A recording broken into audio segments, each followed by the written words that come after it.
What is something that you would never confess to your family? The fact that I've been depressed for more than half my life.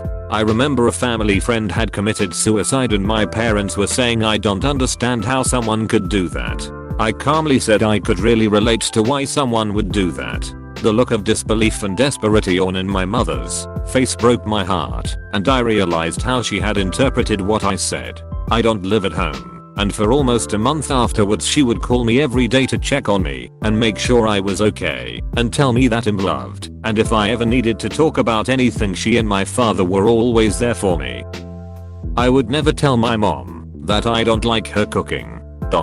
I told mine that when I was 5. I'm in my late teens, and she still hasn't let it down. Swallow it down, Redditor.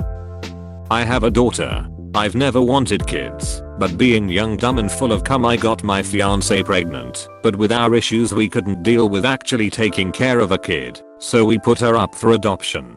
The family who got her was very excited and had been trying for almost a decade to have one of their own but couldn't. They had just gotten through the background stuff the month before she was born and this was their first chance at actually adopting. They were super happy. My fiancé cried at giving her to them, and I just wanted to go get ducked up and forget it. We got married and divorced a few years back, and I got my life together, but occasionally I think of her, but can't bring myself to try and chat. I would have ruined that child's life.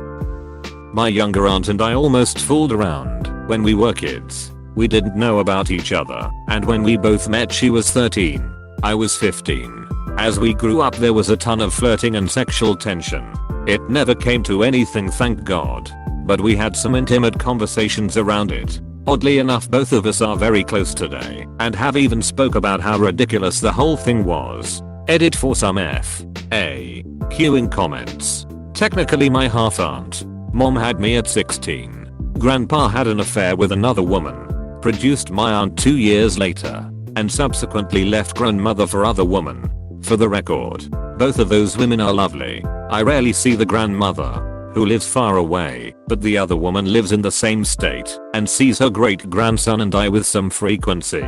Neither of us want to bone the other anymore, and at least one of us is happily married. We're both embarrassed, but I think she's more embarrassed than I am.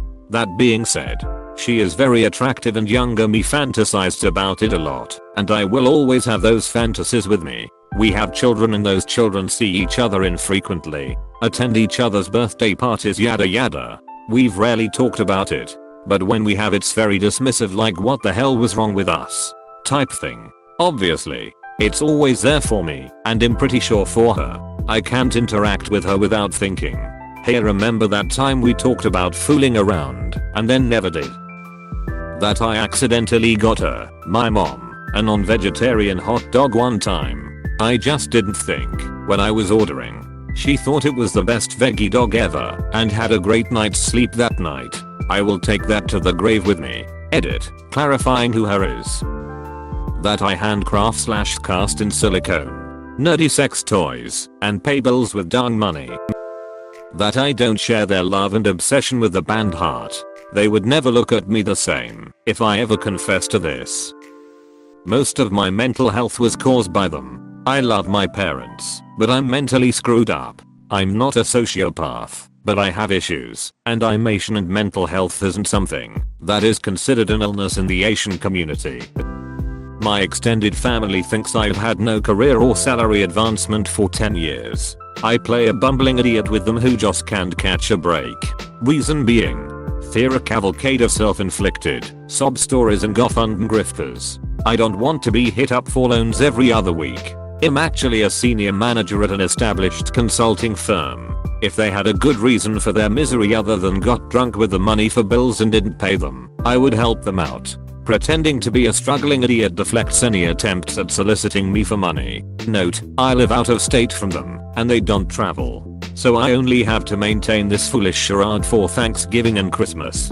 My parents are in on it. I've dropped psychedelics and the old lazy pose me was killed in my trip. Now I'm super motivated and hardworking. Fetishes. Lol. I'm into that one. I talk to strangers online. And guess what? Mum, I haven't been murdered by a catfish. Yet.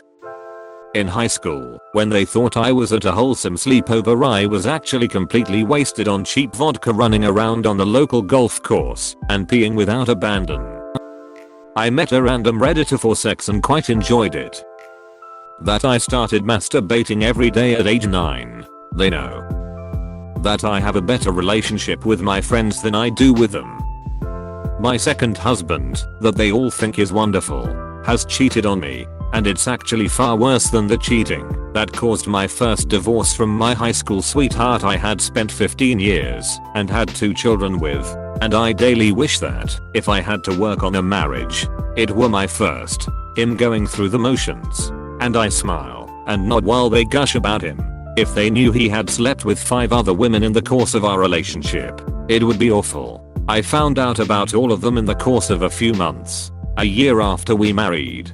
Had I even had a suspicion before, I wouldn't be here. But Hez a cop, and I was a RN in NP school with 2 kids. Hez in his 40s. Him in my late 30s. I ducked up by thinking we were busy adults and I didn't need to babysit a grown man. I was wrong.